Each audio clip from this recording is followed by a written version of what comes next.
I started in large institutions, teaching hospitals, trained there, even did what they called an advanced residency from the American Society of Hospital Pharmacists, which changed name. Long and short of it was, I was also California trained PharmD in an era where there weren't too many PharmDs out.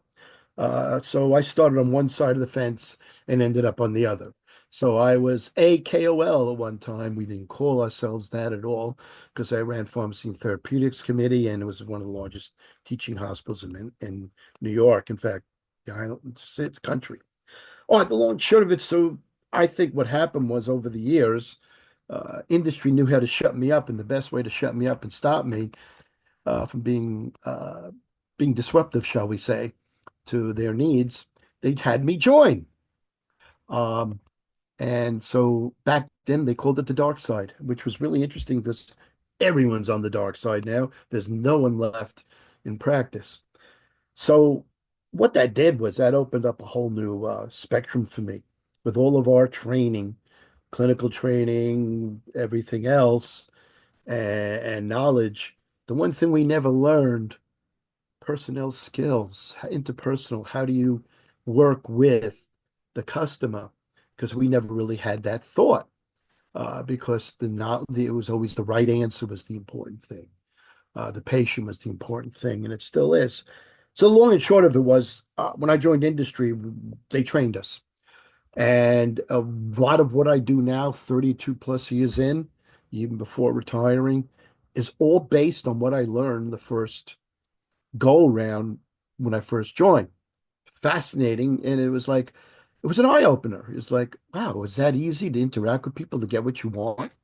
Um, the long and short of it was, I then was in the industry. I was with SmithKline for some years, and then I went, oh God, with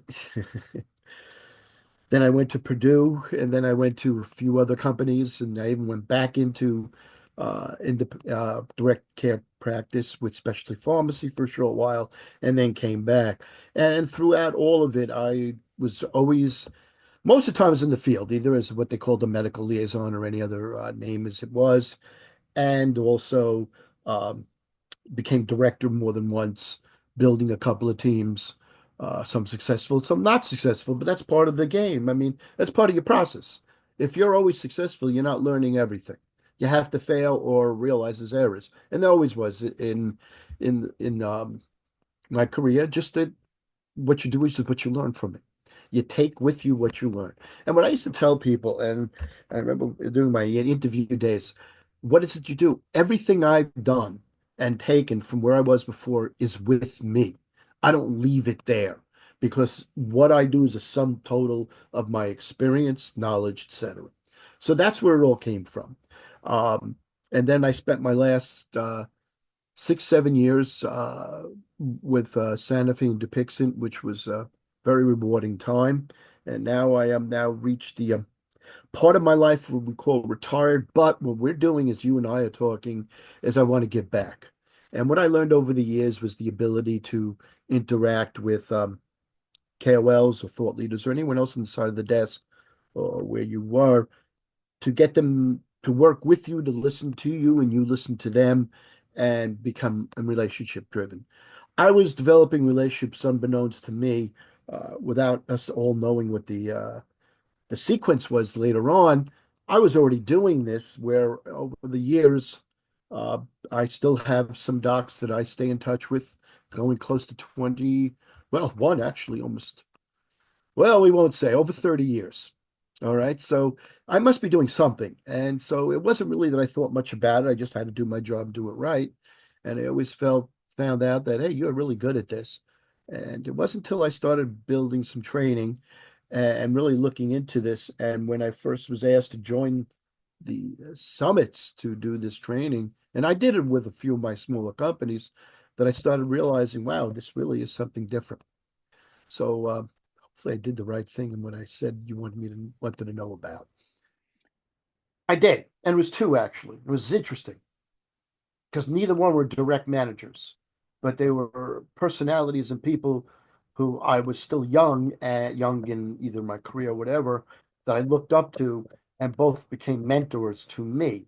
One actually, and this is something you learn, title doesn't mean everything. And early on, when I did my residency at Rhode Island Hospital, one of the pharmacists was a BS pharmacist, but one of the most brilliant clinicians I met, and to this day. And so down the earth that right away I took to him, and he took, under his wing, so to speak, and just learn what he does. And it's an eye opener because what it is, you have to keep yourself an open mind. And it's what was one of the early things. Hey, you don't need that advanced degree necessarily to be as good as you are. It may be easier, etc.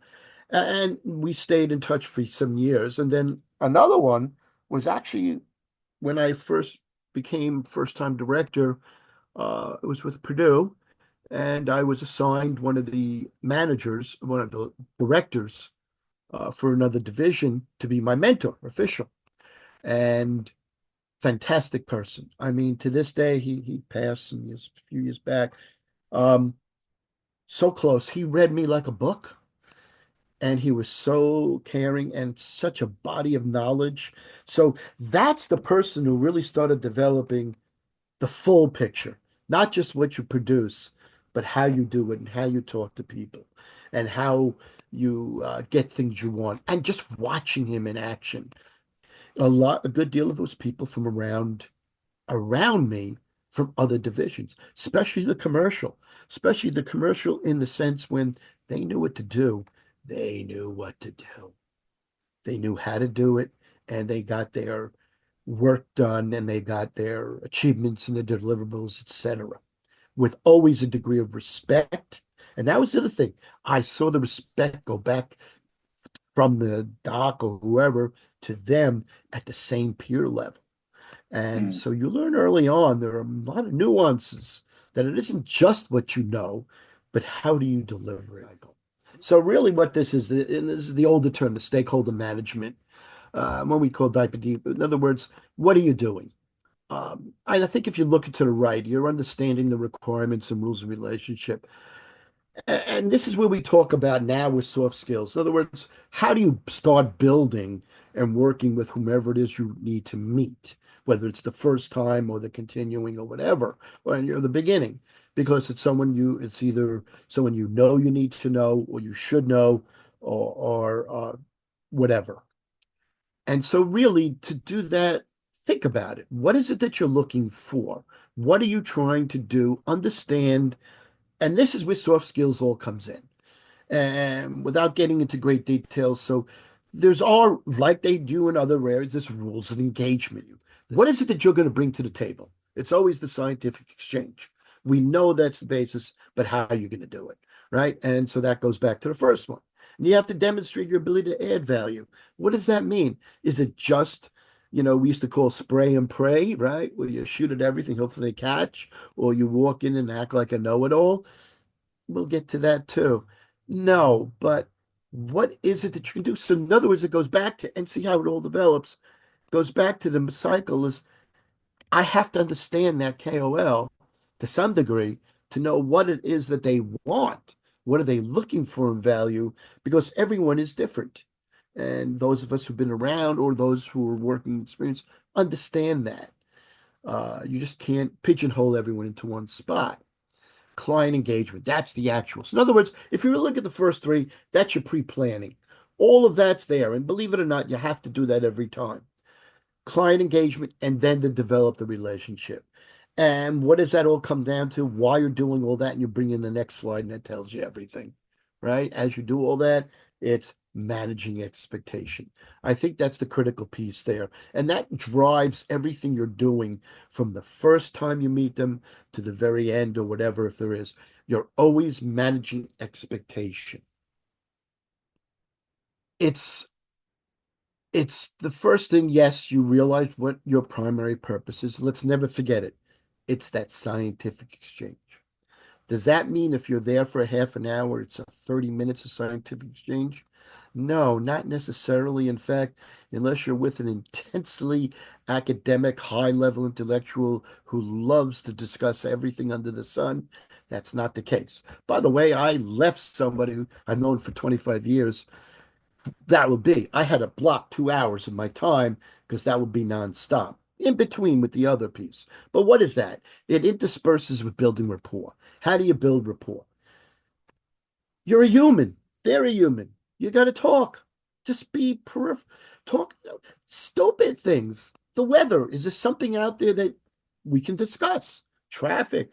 Something going on that we can look at. Look around in their office. What's in there that catches your eye? Look at their, and that's the other thing. That's all part of when we talk about with MSLs and sources. Look around you. Get a feel for the area, get a feel for the gatekeepers, get a feel for the ancillary personnel, get a feel for everyone, because that whole place is one unit. You can't just focus on that one person. So that's part of it. Take a deep breath. It's not easy. Sometimes those offices are sumptuous and gorgeous, and you're walking into Dr. God or Dr. Goddess. It doesn't matter. Um, but you have something to do. What do you have? You have expertise. You have expertise in your area. You know what you're doing. You're trained in this. You're either a portfolio of a certain group or a therapeutic area. You spend your daily activity in life in that with multiple places. So you know it off the top of your head more so than even that expert may, because that is the expert. So you bring the expertise, but they're the expert. Bearing that in mind, you still can develop a peer to peer, but don't be the one that owns it. You don't own that scenario. You're there to be supportive, advocate, to assist, and to provide whatever it is they're looking for that you'll find out. And in doing so, have those little conversations. How's everything going? How's it doing? Uh, you may see a picture on the wall of something you know. Hey, did you do that? Or a school, did you go there? Or, you see a trophy, or if you see the family oriented, you see it's all these pieces that you have to put together to create that human environment. So it's not just what you know, but how you talk. I always tell new MSLs, do not overspeak. Let them tell you. Don't be afraid to tell them, I'm new at this. I'd really love to know what you know. Tell me what it is about the whatever it is, whatever the therapeutic areas, their expertise. Educate me. They love it. You have already brought them into your world without you realizing it. So there's four things I always tell people. What does a KOL expect from you? It's not necessarily what you think. In fact, I work with one of my old colleagues and I, another KOL, actually in the medical position. That's the first thing he told me, and we agree with. I don't expect you to spit out all your data, tell me everything clinically in our time.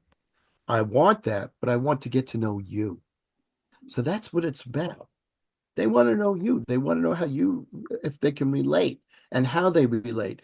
Because knowledge and information is disseminated only if the other person is open to hear it. If they shut down or whatever, or it's not what they're looking for, and you don't know it, you're wasted your time and also possibly started limiting it. So what I'm getting at is four things. And this is what I learned over the years. First of all, it's respect. Give them the respect due. Not just what you think of as a respect to a higher level, like a professor and you're a student respect. Yes, that's part and parcel, but respect to the office setting, respect to the other people in the office or the group that he or she works with, acknowledge their existence, acknowledge their presence, even make sure conversation. The gatekeepers, we used to call them, very clear. They can make or break you. And don't ever do it. And I've seen it. All this I'm talking about is not just myself. I learned this by watching and seeing how others did it wrong. And sometimes I may have done it wrong. And you learn. That's the key. And so that's respect. Respect of them, which will also be the last one, value their time, but we'll talk about that. The other piece is follow up. It doesn't matter if you don't have much to say. And I found this out from in my readings. It's something that actually came from uh, somewhere where they did the value of an MSL and even business virtual. Don't shut them down. Don't hold off. Stay in touch, even if there's not much to say. to let them know you're on top of it, that they are on your presence in your field of importance, to know what's going on. Even if it's just status quo, I'm still working on it, or we're working with this, I'll get back to you in a couple of weeks, or whatever. This is important. That shows them that you care, that you're interested in them, and you respect what they want, and you're being just that, their co-pilot to help. Follow through. What does follow through mean? Doesn't mean you're always they're going to get what they want or you're going to win. A win is not necessarily, yay, we got the flag and he's got the study or he's going to do it or whatever, or she. It's the fact that you brought it to some sort of conclusion for that, whatever it was they were looking for. And it doesn't mean that that's the end of the relationship at all. In fact, that can augment it and cement it further if you are willing to say, hey, it didn't work. I'm sorry. This is what happened. Maybe we'll find other ways around it. Because what you should be doing in your background is, if it's some sort of project or initiative they want to do and you're working inside and you're getting sort of negative feedback or alternative feedback, find out what you find out from them. What can I tell them? I don't want to just leave them hanging. Is there somewhere else we can go? And at the same time, you should know enough about that KOL to see, is there another area that I can twist this or tweak it, or that we can bring them to some better fruition. Either way, follow through. And that I've been told over the years, time and time again, from KOLs who I've had relationships with, that's what they hate the most or irritates them the most, is when somebody doesn't follow through. Or and there's where your managing expectation comes in. Don't promise or say something you'll get or do for them when you don't know. You just leave it right clear from the outset. I don't know. I will do my best. Let's find out. Because those are the two things that really burns them and really will cut your relationship short. Is if you don't follow through, or you promise stuff you knew you couldn't do, and it becomes an obvious piece. They'd rather hear the no and see that you're honest and upfront. And again, valuing their time. This is another piece. Don't overstay your welcome. And sometimes the person you're with, or persons, do not realize that you are overstaying your welcome because they're into it. They're having a good conversation. But watch your peripherals. Is the nurse knocking at the door? Doc, you need a patient. Doc, this, or is something happening around them for your institution, or some other thing that's taking their wants to take their attention? Who is in their work of business or their practice? That you have to understand. Remember, you're the guest. They brought you in because they want. Be or don't say, look, I think we got to stop now. Let's revisit. And there you go. You get your chance to see them again. So all of this works hand in hand so that it's never a negative. Never, what does I say? Never sell the farm on the first piece. Just leave them crumbs so they come back. What you're basically doing, it's still the same thing. You go back to those five little balls of this where it was. That's part of the developing the relationship.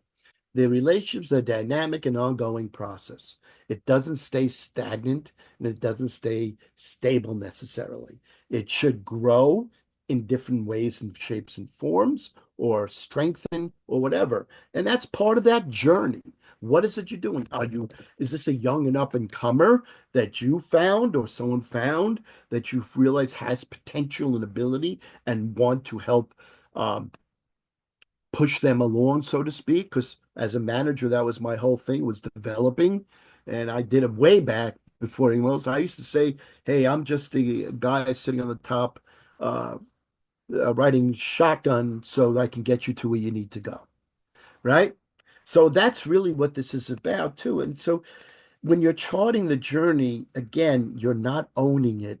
You're seeing how you're helping and assist them in where the appears they want to go. And it comes into all this, and remember we talked about it's all this, we've said active listening. I know we'll get to that. It's all part and parcel. You got to stay open, be able to be adaptable, and understand where they're going with it. Yes, you should know certain aspects. Are they researchers? Do they have research potential? Do they want to do research?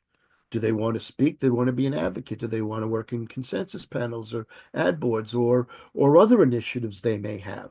Are they major influences that you need to talk to and need to see? Well, then you work that in that another respect. That's for a whole other discussion. Trust is your foundation.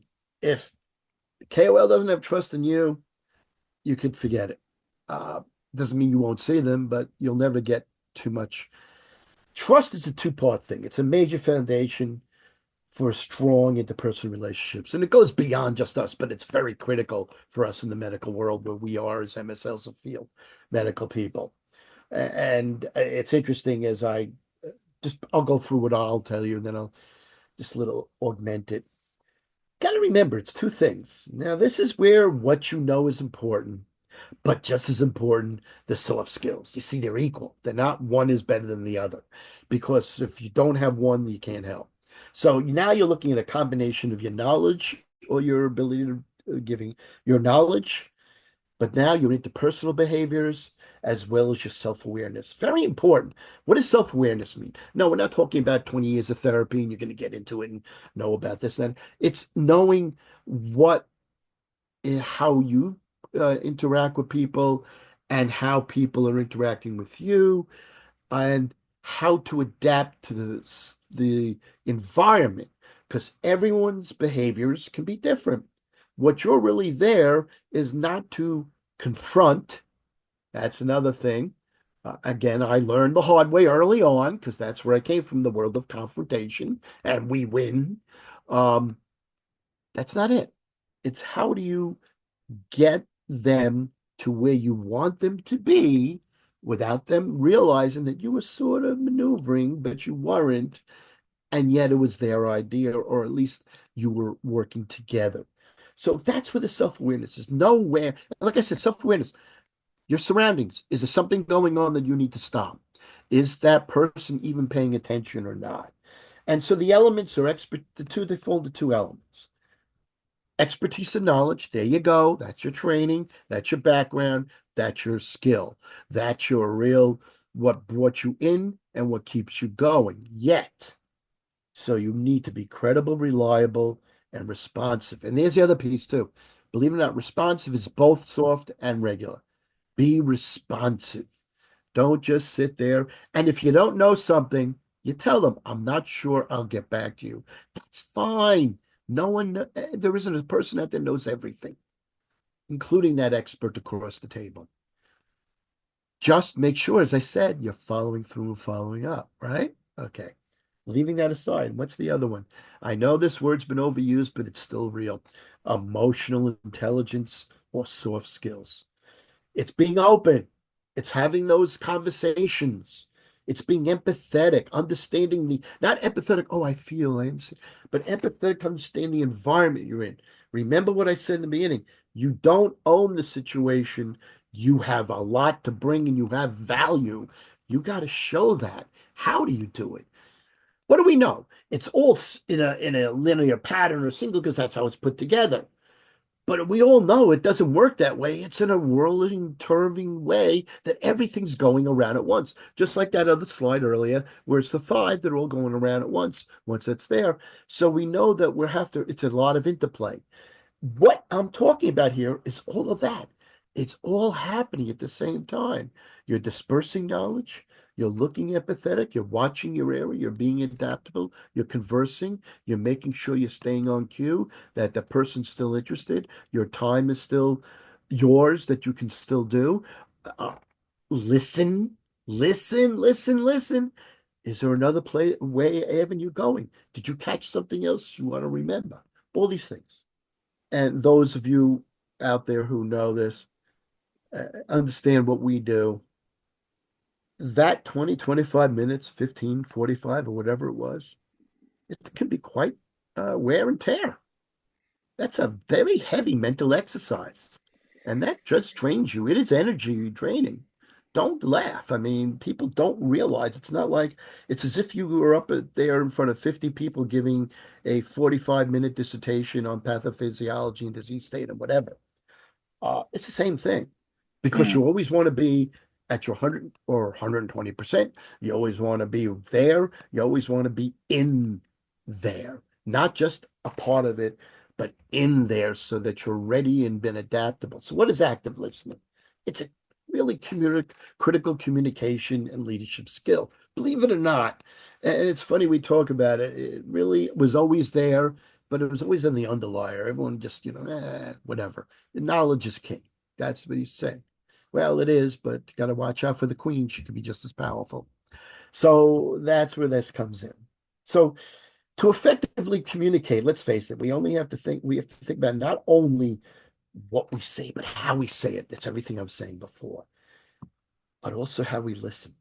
So much of our communication is about listening to what the other person is saying or not saying. So there's your nonverbal cues and your verbal cues. That's for another piece too within the soft skill. But what does that mean? It's like almost you have to just go, okay, quiet down.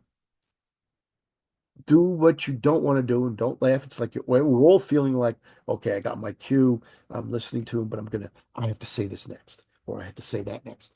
That's not active listening. Because what's happening if you're thinking ahead, what you have to say next, you're already not truly hearing what they're saying. You may miss something. So it's almost like you have to go, let's listen. Why?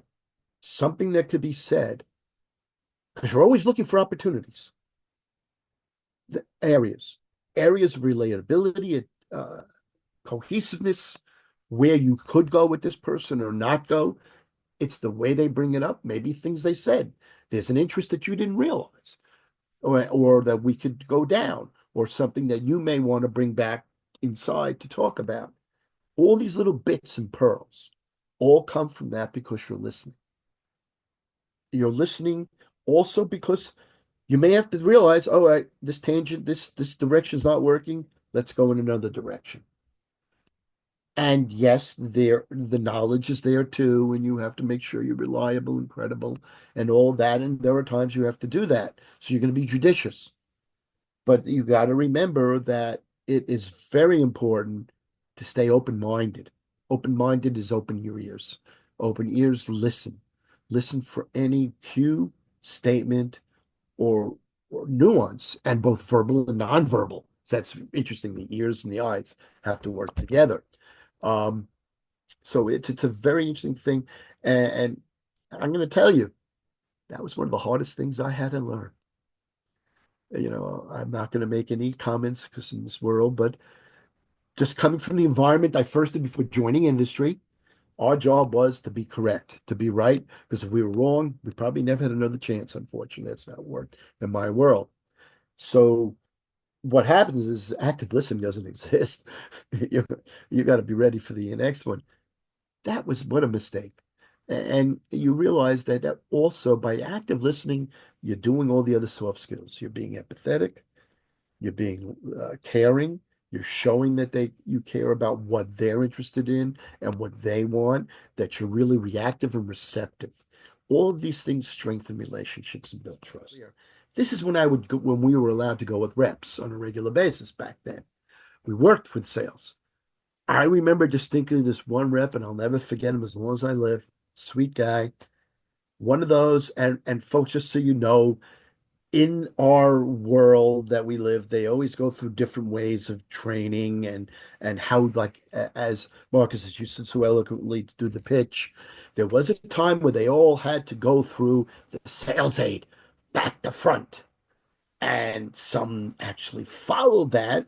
And I'll never forget going with one around with him, and that's what he did. And I'm watching the doc, and you could see every distraction and every annoyance that they're feeling. They're like this, like that, and like this. And I'm looking at the rep, and I'm going, do you not see what's going on here? And it's like, I didn't say a word. I just couldn't believe it when we got out. He says, how do you think it went? I said, are you joking? What do you mean, how do you think it went? You lost him 1 minute in. But I know, but he says, but we're told. I said, I know you're told, but you got to figure something out. That person was no longer interested. You lost them. And you would see this time and time again. And yes, even sales changed. They started loading, learn the behavior, learn the personality, and then they stopped using sales aid in that way, where you just use the points you need to use, etc. It does go back and forth. I'm not going to tell what commercial. I just know that I worked very closely with commercial over the years. But yes, these are things that you learn, right? Or even you as a presenter. Here's a great one for, and I'll leave it. I was brought in at that time. We would be called the unpaid speakers. Why? We had the same slide decks the speakers did, and the reps didn't have to pay for speakers.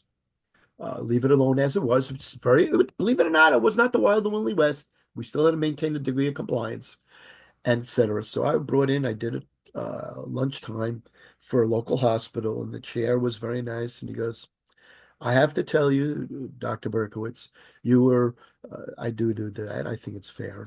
Degree in a professional setting. He goes, I have to tell you, your program was really good. You really presented well. You brought in good information, brought us good discussion. But I'm not going to ever ask you back again. And the rep and I going, and this is about 30, 40 docs. Why? Because I only want a physician speak. Start pre-planning. Never, never, never dismiss that or de-emphasize it. Now, someone like myself, people used to go, you don't walk in with anything, or I don't see. I said, don't worry, it's all up here because I've been doing it for so long, or I know this person. You're pre-planning. Pre-planning for the first time, especially, is who is this person? What do they do? What is their background? What are their specialties? Are there awards? Are there research? What is it that makes them stand out? Why are you seeing them? Understand that. I also would recommend if it's someone you're meeting for the first time and you have a relationship with your representative, the commercial side, find out from them what they know, what they can offer you. You can't hurt. Everything you put together is important for your first meeting. Set it up appropriately, whether it's email, which most part today, I think over the last decade, especially since COVID, everything starts with email. There was a time we used to call offices, but it doesn't, at least from my understanding, that's not the way it works. So the longer you set up a time, another thing, do not ask for an hour. Not the first go around. You don't know where to go. You'd love it. Never do that. Brief period, Doc, or whoever. 15 minutes of your time. I just want to bring in something I think you're interested in. Want to discuss what you're interested in. Want to see what we can, work together and be collaborative. That's all you want. Keep it open-ended, short, brief. Give them enough time in advance. Don't you set the time. Let them set the time at certain dates and you work with your schedule. Remember, you're not in control. You're not the owner. You're there to facilitate and help. So keep that in. So let's say you do that. Be gracious to the person you come in to see, the first person you meet, all of these things. Be cordial. Walk into the office. If you're sitting in an office, beautiful. But I would always walk in and look around. First of all, I look at the office setting itself. Don't laugh. Over the years, a waiting room tells all. The interaction with the waiting room and the staff on the other side of the desk, that tells me everything about how the office is run. And we all know that in an office, the behavior is set by the head, who's probably who you're seeing. So be conversational. How your day? Look it around. Something you can relate to. Is there something here that we can both talk about for a second? How's the weather? Oh, I see you love to do that with your kids, or you've been there. That kind of thing. Then discuss, this is what I hope to set out. I'll be short and sweet. And then open again. Judicious, not voracious. Let them speak. And it's all of that. And and what I've learned over the years, you end up going, all right, let's go over what we did real quick. Or you look at the time, you make sure you keep your time, unless it's really involved and everything is good and it's quiet and he always asks, is it all right? Can we keep going? And you then go, this is what we're going to do next. I'll get back to you. When do you want me to get back to you? Get some sort of time frame. Doesn't have to be an absolute, but always have something tangible to work in and then respond to them afterwards. Sometimes you may say a thank you. A lot of times you're going to have to send an email because it's something they wanted or needed and you're going back to get. There's your communication. And always be that way and stay regularly communicating. Whether it's once a month, whatever, it's your determination based on everything. Stay in contact. Even if there's nothing new to say, stay in contact. And then as time goes on, the relationship builds. There's information you provided that was effective and what they wanted or needed. Maybe there's an initiative you're working with. Maybe they're getting involved with the research for you or an ad board, any number of things that sort of cement that relationship. And remember, every time it's conversation and work, conversation and work. And it depends how it goes. I mean, at this point, I have a handful of relationships that go back 30 years, as up more than 30. Actually, one is 40, but we won't go there. Uh, we were both kids at the time. He was a young attending. Anyway, so it all depends. I mean, and sometimes some do stop. I mean, you have to understand, you're not going to have an evolving long term with everybody, but you decide which are. And again, it's coming back to the needs of your corporation, the needs of your portfolio, the needs of your therapeutic area, the needs of your company, sorry, that you want to do. So it can evolve to the point where you're good friends, your wife's meet, your family, your spouses, whatever, your significant others. It all depends. But and how do you know it's working? This is important. I'm sorry, Chibber. How do you know your relationship's working right? Are they coming back to you unsolicited? Are you getting emails or a call? Hey, I got this question. Or when are we going to see each other again? Or at a meeting, are you going to such and such? Are you going to be there? I want to see you. Those are the type of things that you know you've cemented enough of a foundation to your relationship, you're only going to springboard further. If they're asking or they're relying or they're asking you to come back or they're happy to see you to come back or they're willing or they're contacting you unsolicited, you got it. There's your relationship.